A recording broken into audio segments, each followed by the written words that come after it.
আপনারা জানেন যে গতকাল সমস্ত সাংবাদিকরা সারাদিন ধরে অপেক্ষা করে গেছেন যে কখন যে 29 লক্ষর অ্যাডজুডিকেশনের ফলাফল সেটা তারা জানাবেন, কত সংখ্যক মানুষকে ভোটার তালিকায় অন্তর্ভুক্ত করা হলো, কতজনকে বাদ দেওয়া হলো, সেটা ইলেকশন কমিশনের তথ্য দিয়ে প্রকাশ করবেন। কিন্তু দুঃখের সাথে বলি সেটা হয়নি। ফলে এইরকম একটা অবস্থাতে সারাদিন আমাকে বুথ ভিত্তিক যে তথ্য ইলেকশন কমিশন তার ওয়েবসাইটে দিয়েছে সেগুলোকে নিয়ে পড়তে হয়েছে, এবং তার ফলে কমপ্লিট পিকচার দেওয়ার মতন জায়গায় নেই। কিন্তু কিছু তথ্য দিলেই আপনারা সারা রাজ্যের ছবিটা কিন্তু বুঝতে পারবেন, এবং আশা করছি আমার লাইভ এই সম্প্রসারণের সাথে সাথে তার কিছু আশপাশের সময় নিশ্চয়ই আপনারা ইলেকশন কমিশনের তরফ থেকে পূর্ণাঙ্গ জেলা ভিত্তিক বা বিধানসভা ভিত্তিক অ্যাডজুডিকেশনে কতজন বিচারপতিরা বিচারের পরে কতজনকে নাম নথিভুক্ত করলেন এবং কতজনের নাম ডিলিট তালিকায় নাম রাখলেন, যাদেরকে আগামী দিনের অ্যাপিলেট কোর্টে আবেদন করতে হবে, সেটা নিশ্চয়ই ইলেকশন কমিশন জানাবে। দেখুন, আপনাদেরকে শুধু একটু স্মরণ করে দিতে চাই যে সুপ্রিম কোর্টে যখন এই মামলাটা তৃণমূল কংগ্রেস নিয়ে গেল, তারপরে সেই সময় প্রায় 7-8 দিন কিন্তু ভেরিফিকেশনের কাজ বন্ধ ছিল, অর্থাৎ ভেরিফিকেশন তখন বেশ কয়েকদিন বন্ধ ছিল। সুপ্রিম কোর্ট যে রায় দিল তাতে পরিষ্কার করে তারা বললেন যে বিচারপতিদেরকে নিয়ে, অর্থাৎ বিচার বিভাগে হস্তক্ষেপ তারা বললেন রাজ্য সরকারের প্রতি আমাদের আস্থা নেই, ইলেকশন কমিশনের প্রতিও সামান্যতম আস্থা নেই। ফলে এইরকম অবস্থায় সুপ্রিম কোর্ট বিচারপতিদের হাতে দায়িত্ব দিয়ে দিলেন যে ভাই 60,06,675 জনের ভেরিফিকেশনের নাম তখনও যাচাই করা বাকি। সুপ্রিম কোর্ট পরিষ্কার করে বললে এই যাচাই কাজ এখন থেকে বিচারপতিরা করবেন, এবং শেষ পর্যন্ত কলকাতা হাইকোর্টের প্রধান বিচারপতিকে এই দায়িত্ব দেওয়া হলো 60,06,675 জনের নাম যাচাই করে ভোটার তালিকায় অন্তর্ভুক্ত করা বা বিযুক্ত করার প্রশ্নে। এবং আপনারা জানেন যে প্রধান বিচারপতি কলকাতা হাইকোর্ট তার নেতৃত্বে তখন একের পর এক বৈঠক, এবং শেষ পর্যন্ত 501 জন বিচারপতিকে নিয়োগ করা হয়েছে এই রাজ্য থেকে, আর বাইরের রাজ্য থেকেও 200 কাছাকাছি বিচারপতিরা এসছেন এই অ্যাডজুডিকেশনের অন্তর্ভুক্ত যে সমস্ত ভোটার আছেন, যেটা আমি বারবার সংখ্যাটা বলছি 60,06,675 জন, তাদের দ্রুততার সাথে ভেরিফিকেশনের কাজ কমপ্লিট করে তাদের মধ্যে যারা যোগ্য হবেন তাদের ভোটার তালিকায় স্থান দিতে, যারা অযোগ্য হবেন তাদেরকে ডিলিট বাতিলের স্থান দিতে। এই এন্টার প্রসেসের মধ্যে ইলেকশন কমিশন কার্যত নেই বলা যায়। এই এন্টার প্রসেসটাই পরিচালনা করছে বিচার বিভাগ এবং বিচারপতিরা। কিন্তু তারপরেও সিও নিজের মতন করে বলেছেন, এবং এখন কিন্তু যেটা দেখা যাচ্ছে যে আমরা বিধানসভা ভিত্তিক বা জেলা ভিত্তিক তথ্য কতজনের নাম 29 লাখের মধ্যে, যে 29 লাখের ভেরিফিকেশন হয়ে গেল বলে কথা, তাদের মধ্যে কতজনের নাম যুক্ত হলো ভোটার তালিকায়, কতজনের নাম বিযুক্ত হলো, তার পরিসংখ্যানটা নির্দিষ্ট করে পাইনি। দেখুন, আপনাদের মনে থাকতে পারে প্রথম যখন ফর্ম ফিল আপ হলো তখন 58 লক্ষর কাছাকাছি নাম বাদ গেছিল, তারপরে শুনানি পর্বে আরো নাম বাদ যায়, সব মিলে এই ভেরিফিকেশনের আগে পর্যন্ত 63,66,952 জনের নাম বাদ গেছিল। আবারও বলছি নামটা, 63,66,952 জনের নাম বাদ গেছিল সুপ্রিম কোর্টের হস্তক্ষেপের আগেই। অর্থাৎ সুপ্রিম কোর্ট যখন 60 লক্ষ ভেরিফিকেশনের জন্য বিচার বিভাগকে দায়িত্ব দিয়ে দিল, তার আগেই কিন্তু 63,66,952 জনের নাম বাদ চলে গিয়েছিল। এবার জেলাভিত্তিক যে পরিসংখ্যান বহু লড়াইয়ের পরে কিছু কিছু জায়গা থেকে পেয়েছি বা নিজেরা উদ্ধার করেছি, সেটা কিন্তু একেবারেই সুখকর নয়। আপনাদেরকে খুব পরিষ্কার করে বলতে চাই যে আমার বোধগম্য হচ্ছে না বাকি 60 লক্ষের মধ্যে 29 লক্ষ যদি হয়ে থাকে, আপনারা বুঝতেই পারছেন আরো 31 লক্ষ নাম ভেরিফিকেশন কমপ্লিট করতে হবে। এবং ভেরিফিকেশন কমপ্লিট শুধু করলে হবে না, তারপরে এই যে নামগুলো বাদ দেওয়া হচ্ছে এবার ভেরিফিকেশনের পরে, সেই নামগুলোকে অ্যাডজুডিকেশনের মানে সেই নামগুলোকে নিয়ে অ্যাপিলেট কোর্টে যেতে হবে। অ্যাপিলেট কোর্ট চূড়ান্ত সিদ্ধান্ত নেবে। দেখুন, যেভাবে নাম এবারও বাদ গেছে, অর্থাৎ ভেরিফিকেশন 29 লক্ষ যার হয়ে গেছে তাদের মধ্যে নাম বাদ গেছে, এই সংখ্যাটা আমি যে গড়টা করেছি তাতে 18 থেকে 20% মতন হতে পারে।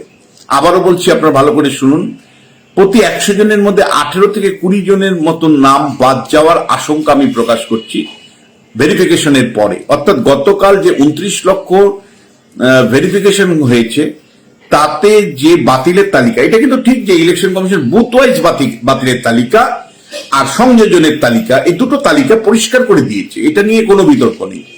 ফলে কিন্তু যেটা দেয়নি সেটা হলো জেলাভিত্তিক বুথ, মানে সমগ্র বুথকে যোগ করে জেলাভিত্তিক পরিসংখ্যান বা রাজ্য ভিত্তিক পরিসংখ্যান আমাদের সামনে হাজির করেনি এখনো। কিন্তু যে প্রবণতা আমরা পাচ্ছি রাজ্যের, তাতে মনে হচ্ছে যে 60 লক্ষের মধ্যে 29 লক্ষর যে ভেরিফিকেশন গতকাল হয়ে গেল, তাতে 18 থেকে 20% লোকের নাম কিন্তু বাদ গেছে। এবং এটাও দুঃখের সাথে আপনাদেরকে বলি, এই বাদ যাওয়ার বিরাট পরিমাণে অংশটাই কিন্তু উত্তর দিনাজপুর, দক্ষিণ দিনাজপুর, মালদা, মুর্শিদাবাদ এই জায়গাতেই মূলত বাদ গেছে বড় সংখ্যায়। সেই তুলনায় জলপাইগুড়ি এবং কোচবিহারের বেশ কিছু জায়গায়, মানে জলপাইগুড়ি, দার্জিলিং, কালিম্পং বা আলিপুরদুয়ারের কিন্তু সেইভাবে নাম বাদ যায়নি। তাহলে বাদ গেছে উত্তরবঙ্গের জেলাগুলোতে ম্যাক্সিমাম, তার মধ্যে কোচবিহার জেলা বেশ নাম বাদ গেছে, উত্তর দিনাজপুর, দক্ষিণ দিনাজপুর, মালদা, মুর্শিদাবাদ এই 4টে জেলা মেজর হিট। মানে এই জেলায় কিন্তু নাম আমি বুথ ওয়াইজ যে ফলাফল তাতে পাচ্ছি। আমি একটা উদাহরণ দিই, তাহলে আপনাদের কাছে ক্লিয়ার হবে। কোচবিহার দক্ষিণ নাম বাদ গেছে, কোচবিহার দক্ষিণ বিধানসভা কেন্দ্রের নাম বাদ গেছে, আমি এস্টিমেট যেটা পেয়েছি সেটা হলো 6800 মতন। 6800 জনের নাম কোচবিহার দক্ষিণে বিধানসভা কেন্দ্র, কোচবিহার দক্ষিণ বিধানসভা কেন্দ্র থেকে বাদ গেছে। এবং এখানে যেটা বলতে আপনাদের চাই, যাদের নাম বাদ গেছে 6800 মতন, তাদের 93% মুসলমান মানুষ, অর্থাৎ 93%ই সংখ্যালঘু মুসলিম মানুষ। এবার আপনাদের মানে যদি মালদা, উত্তর দিনাজপুর, দক্ষিণ দিনাজপুর, মালদা, মুর্শিদাবাদের দিকে তাকাই, সেখানেও কিন্তু 85 থেকে 90% সংখ্যালঘু মুসলমানদের নামই কিন্তু আমি বাদ দেওয়ার তালিকাতে দেখতে পাচ্ছি। অর্থাৎ যে নামগুলো এখন পর্যন্ত deleted list, booth wise deleted list এবং মানে সংযোজনের মধ্যে দেখতে পাচ্ছি, তার মধ্যে ডিলিটেড লিস্টে মালদা, মুর্শিদাবাদ, উত্তর দিনাজপুর, দক্ষিণ দিনাজপুরে বিরাট সংখ্যক মুসলিম সম্প্রদায়ের মানুষ রয়েছে। স্পেসিফিক একটা উদাহরণ আমি কোচবিহার দক্ষিণ থেকে দিলাম, 6800 নাম বাদ গেছে, 93% মুসলিম নাম বাদ গেছে। এবং এটা আপনাদের আগ্রহের জায়গা থাকবে যে মতুয়াদের নাম কেমন বাদ গেল। দেখুন, আমি যে মানে মতুয়াদের যে বিধানসভা কেন্দ্র, মতুয়া প্রধান বিধানসভা কেন্দ্রগুলো আছে নদিয়া জেলায়, উত্তর 24 পরগনা জেলায়, দক্ষিণ 24 পরগনা জেলায়, তাতে কিন্তু আমি মতুয়াদের প্রতি বুথ ওয়াইজ 40 থেকে 50টি করে নাম বাদ দেখছি। অর্থাৎ প্রতি বুথে 40 থেকে 50 জন মতুয়া সম্প্রদায়ের মানুষের নাম বাদ যাওয়ার আশঙ্কা আমি করছি। যদি না হয় ভালো, কিন্তু আমি কিন্তু ওইরকমই একটা ফিগার পাচ্ছি। দেখুন, ইলেকশন কমিশন দিলে আরো পরিষ্কার করে আমি তথ্য বলতে পারবো, কিন্তু আমি নিজের উদ্যোগে যে উদ্যোগে যে তথ্যগুলো পাচ্ছি, বুথ যেহেতু প্রত্যেকটা বুথ ধরে ধরে যোগ করে করে যেভাবে তথ্য পাচ্ছি, তাতে মতুয়া অধ্যুষিত বিধানসভা কেন্দ্র নদিয়া, মানে বিশেষ করে Ranaghat sub division, Bangaon sub division এবং আপনার যে বসিরহাট সাব ডিভিশনের মতুয়াদের যারা আছেন তাদের বুথ পিছু 40 থেকে 50 জনের নাম এবার ভেরিফিকেশনের পর 29 লক্ষ ভেরিফিকেশনের পর বাদ গেছে, এমনটাই কিন্তু আমি দেখতে পাচ্ছি। আরেকটা বিষয় আপনাদেরকে খুব স্পষ্ট করে আমি বলতে চাই যে দেখুন, হিয়ারিং পর্যায়ে কিন্তু হিয়ারিং অর্থাৎ আপনারা জানেন যে মৃত নাম বাদ গেছিল 24 লাখের মতন, 18 লাখ নাম বাদ গেছিল পার্মানেন্টলি যারা এই রাজ্য থেকে চলে গেছেন তাদের, এইভাবে 58 লক্ষ নাম বাদ যাদের গেছিল। তারপরে যখন হিয়ারিং হয়, হিয়ারিং পর্বে কিন্তু সেইভাবে খুব বিরাট নাম বাদ গেছে তা নয়। এবং এটা আমি বারবার টেলিভিশনে বলেছি, আপনারা যদি দেখেন যে আপনি মমতা বন্দ্যোপাধ্যায় বা অভিষেক বন্দ্যোপাধ্যায়রা বা তৃণমূল কংগ্রেস এবং আরো কিছু রাজনৈতিক দল দ্রুততার সাথে সুপ্রিম কোর্টে গেছে, কিন্তু সুপ্রিম কোর্ট যে ব্যবস্থাটা গ্রহণ করেছে অর্থাৎ বিচার প্রক্রিয়ার মধ্য দিয়ে এই প্রসেসটা শেষ করতে চাইছে, এটা আমার অ্যাসেসমেন্ট, সম্মানের সাথে আমি বলতে চাই, সবাইকে সম্মান করে বলতে চাই যে এতে কিন্তু মানে সমস্যাটা বেড়েছে বলে কমেনি। অর্থাৎ এআরও, অ্যাসিস্ট্যান্ট এআরও অর্থাৎ আমাদের ডিএম বা এসডিওরা যদি এই কাজটা করতেন, যেহেতু এই কাজটা তারা অভ্যস্ত, ফলে এই কাজটা কিন্তু আরো দ্রুততার সাথে হয়ে যেত। আজকে যে মাত্র 29 লক্ষর ভেরিফিকেশন হয়েছে, অবশ্যই আপনি আমায় বলতে পারেন যে দাদা এই এন্টার সমস্যার পেছনে এআই এর ভূমিকা আছে, আমি একমত। ইলেকশন কমিশনের ব্যর্থতা আছে, আমি একমত। রাজ্য সরকার অসহযোগিতা করেছে, সুপ্রিম কোর্টও বলেছে, আমি একমত। রাজ্য সরকার কর্মী দেয়নি, একমত। এবং যখন এই কাজটা ফর্ম ফিল আপ হয়েছিল তখন 6800 বুথে কার্যত তৃণমূল কংগ্রেস তার মতন করে ফর্ম ফিল আপ করিয়েছিল। এক ব্যক্তির নামে 50টা ফর্ম ফিল আপ হয়েছে, এসআইআর এর ফর্ম ফিল আপ হয়েছে এক ব্যক্তির নামে 50টা। এরকম অসংখ্য অসঙ্গতি, রাজ্য সরকারের অসহযোগিতা, ইলেকশন কমিশনের ব্যর্থতা সবকিছু মেনে নিয়েও আমি বলছি, রাজ্য প্রশাসনের দলীয়করণের কথা ভেবেও আমি বলছি, নিশ্চিত করে আমি বলতে পারি যে এইটা যদি বিচার বিভাগের মানে এটা যদি আমি উল্টো দিক থেকে বলি, এটা যদি আমাদের ডিএমএস বা এসডিওদের হাতে থাকতো, অর্থাৎ এটা যদি মানে প্রশাসন, রাজ্য প্রশাসনের হাতেই থাকতো, যদি প্লেইং টু গ্যালারি করবার জন্য মমতা বন্দ্যোপাধ্যায় বিচার বিভাগে গিয়ে রায়টা নিয়ে এসে যেভাবে জয় দেখালেন, এই জটিলতা কিন্তু এতটা হতো না। ভেরিফিকেশন আমি নিশ্চিত এতদিন শেষ হয়ে যেত, হয়তো অনেক বেশি নাম মমতা বন্দ্যোপাধ্যায় ঢুকিয়ে নিতে পারতেন। বিচারপতিরা কিন্তু অনেক বেশি পুঙ্খানুপুঙ্খানু বিচার করছেন এবং বিচার করাটাই স্বাভাবিক। বিচার মানে সুপ্রিম কোর্ট তাদেরকে দায়িত্ব দিয়েছেন, এটাই তারা করবেন, এটাই আমরা তাদের সম্মানের সাথে তাদের কাজটাকে দেখতে চাই। কিন্তু যারা দৈনন্দিন প্রশাসনের সাথে যুক্ত আছেন, এআরও, অ্যাসিস্ট্যান্ট এআরও, তারা যদি এই কাজটা করতেন, এতদিন 60 লক্ষের ভেরিফিকেশন কমপ্লিট হয়ে যেত।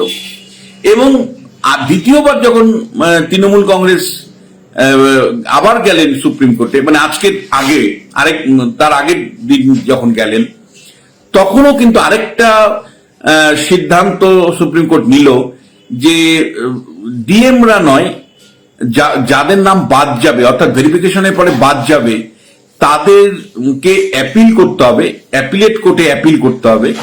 এই অ্যাপিল কোর্টে অ্যাপিলেট এখন যদি 18 থেকে 20% নাম বাদ গেছে বলেই আমার মনে হচ্ছে, তাহলে এই বিপুল সংখ্যক মানুষকে অ্যাপিলেট কোর্টে অ্যাপিল করে তারপরে ভোটার তালিকায় নাম তারা কি করে তুলবে আমি জানি না।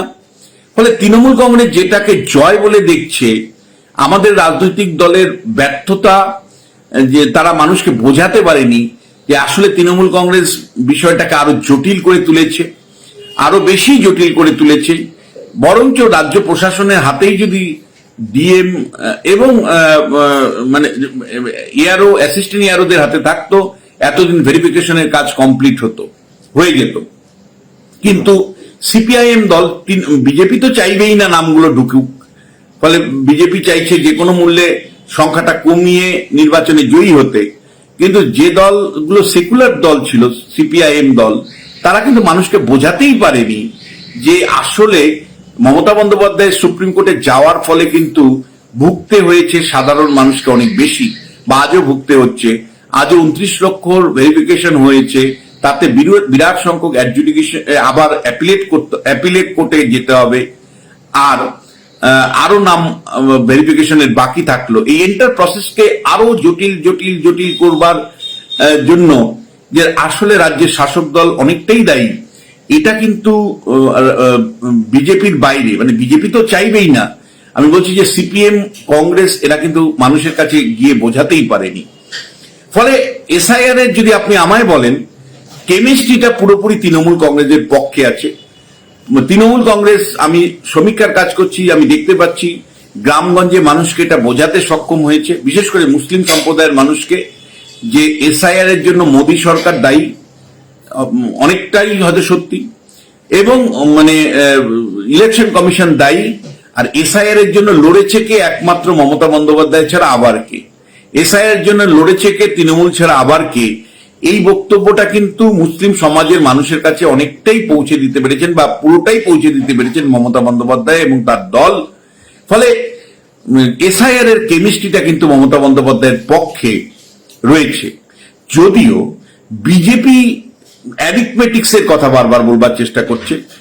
বিজেপি এমন ভাবে বলছেন যে একটা বিধানসভা কেন্দ্রে যদি 30,000 40,000 নাম বাদ যায়, তাহলে সেই লোকগুলোর এগেনস্টে তো ভুয়ো ভোট দিতে পারবে না তৃণমূল কংগ্রেস, ফলস ভোট দিতে পারবে না তৃণমূল কংগ্রেস। ফলে অটোমেটিক্যালি যদি আগের নির্বাচনের মতন সমর্থন বিজেপি পেয়ে যায়, তাহলে বিজেপি সেই আসনগুলোতে জয়ী হবে। বিজেপির এটাই হলো লজিক, যে ভোটে নাম কাটার ফলে মৃত ভোটার, ভুয়ো ভোটার বা মানে সংখ্যালঘুদের নাম কম থাকলে সেই বহু আসনে তারা সহজেই জয়ী হতে পারবেন, এটা তারা প্রত্যাশা করছেন। এটাই তাদের অ্যারিথমেটিক্স। এবং তারা এই উদাহরণটা দিচ্ছেন যে 43টা বিধানসভা কেন্দ্র এমন আছে যেখানে জয় পরাজয়, অর্থাৎ তৃণমূল আর বিজেপির মধ্যে জয় পরাজয় হয়েছে 10,000-এর কম ভোটে। 2021 সালের বিধানসভা নির্বাচনে এমন মানে এমন 43টা বিধানসভা কেন্দ্র পাচ্ছি আমরা, সেই বিধানসভা কেন্দ্রগুলো তৃণমূল এবং বিজেপির মধ্যে জয় ব্যবধান বা পরাজয় মানে ব্যবধান হলো 10,000-এর নিচে। বিজেপির বক্তব্য হচ্ছে যে এসআইআর এর মধ্যে মৃত নাম, অবৈধ নাম, স্থায়ীভাবে চলে যাওয়া নাম, মুসলিমদের নাম বাদ যাওয়ার ফলে তারা যদি অতীতের মতন ভোটটাকে ধরে রাখতে পারে, তবেই 43টা কেন্দ্রের মধ্যে বেশিরভাগ জয়ী হতে পারবে। এটা বিজেপির বক্তব্য। আর উল্টো দিকে তৃণমূল কংগ্রেস পরিষ্কার মুসলিম সমাজকে বোঝাতে পেরেছে যে একমাত্র আমরাই তোমাদের জন্য লড়াই করেছি, ফলে এবারের নির্বাচনে একটি ভোটও বাম বা আইএসএফ বা অন্য কাউকে দিয়ে নষ্ট করা যাবে না। বিজেপি ভোট কেটে জয়ী হতে চাইছে, ফলে এবার সব ভোটটাই তৃণমূলকে দিতে হবে। ফলে এবার দেখার যে শেষ পর্যন্ত কার অঙ্ক, মানে মানে বিজেপির অঙ্ক মেলে নাকি তৃণমূল কংগ্রেসের কেমিস্ট্রি মেলে। ফলে এই নির্বাচনটা অনেকটাই অঙ্ক বনাম কেমিস্ট্রির লড়াই। অঙ্ক বিজেপি দেখাচ্ছে আর কেমিস্ট্রি তৃণমূল কংগ্রেস দেখাচ্ছে। এখন দেখার যে এই অঙ্ক আর কেমিস্ট্রির লড়াইয়ে কেমিস্ট্রি জেতে না অঙ্ক জেতে। কিন্তু আবারও আপনাদের বলবো যে যে ছবিটা আমি 29 লক্ষ ভেরিফিকেশনের পরে জেলায় জেলায় পাচ্ছি, তাতে মূলত সংখ্যালঘুদের নামই ম্যাক্সিমাম বাদ গেছে। আমি একটি নির্দিষ্ট কেন্দ্র কোচবিহার দক্ষিণ দিয়ে উদাহরণটা দিলাম, 6,800 নাম বাদ গেছে। তার মধ্যে 93% মুসলিম সম্প্রদায়ের মানুষ তারা। আর মতুয়াদের যে বিভিন্ন বিধানসভা কেন্দ্রে, সেখানে গড়ে 40 থেকে 50 জনের নাম বাদ যাচ্ছে। আর উত্তর দিনাজপুর, দক্ষিণ দিনাজপুর, মালদা, মুর্শিদাবাদের সংখ্যালঘু অধ্যুষিত বিধানসভা কেন্দ্রগুলোতে যে নাম বাদ গেছে, সেই নাম বাদ যাওয়ার 85 থেকে 90% মুসলমান সম্প্রদায়ের মানুষ। এই হলো মোরলেস গত রাত্রে যে ভেরিফিকেশন হয়েছে, যেই ভেরিফিকেশনের রেজাল্ট। আপনারা নিশ্চয়ই জিজ্ঞেস করতে পারেন যে দাদা কলকাতাতে কি খুব নাম বাদ গেছে? না, উত্তর খুব নয়। আবার একইভাবে আপনাদেরকে খুব পরিষ্কার করে বলতে চাই, হারোয়ার মতন সংখ্যালঘু অধ্যুষিত এলাকায় নাম কিন্তু খুব একটা বাদ যায়নি। হারোয়ার মতন, আমরা হারোয়াটা দেখছিলাম, হারোয়াতে কিন্তু মুসলিমদের নাম কিন্তু খুব কম। হাতে গোনা কিছু নাম বাদ গেছে। আর ওদিকে পশ্চিমাঞ্চলে বাঁকুড়া, পুরুলিয়া, ঝাড়গ্রাম, পূর্ব মেদিনীপুর, পশ্চিম মেদিনীপুর এই জায়গাগুলোতেও কিন্তু নাম খুব কম পরিমাণে বাদ গেছে, বেশিরভাগই সংযোজন হয়েছে। আবারও বলছি, পশ্চিম প্রান্তে পশ্চিমবঙ্গের যে গতকাল ভেরিফিকেশন হয়েছে তারপরে সংযোজিত নামের সংখ্যাই বেশি, অর্থাৎ বাঁকুড়া, পুরুলিয়া, পশ্চিম মেদিনীপুর, ঝাড়গ্রাম, পূর্ব মেদিনীপুর এই সমস্ত জায়গায় কিন্তু ভেরিফিকেশনের 29 লক্ষ ভেরিফিকেশনের পর বুথ ওয়াইজ যে তালিকা পাচ্ছি, সংযোজনের তালিকা পাচ্ছি আর বিয়োজনের তালিকা পাচ্ছি, সেখানে সংযোজনের তালিকাটাই বড়, বিয়োজন অনেক কম জঙ্গলমহল বা বীর মেদিনীপুরে। এই ছিল 29 লক্ষের ভেরিফিকেশনের পর রাজ্য ভিত্তিক অবস্থান। আপনাদের যদি কারো কোনো বক্তব্য থাকে নিশ্চয়ই আমাকে জানাবেন। আর চূড়ান্ত একেবারে নির্দিষ্ট অঙ্ক জন্য আপনাদের অবশ্যই ইলেকশন কমিশনের দিকেই মুখাপেক্ষী হয়ে থাকতে হবে।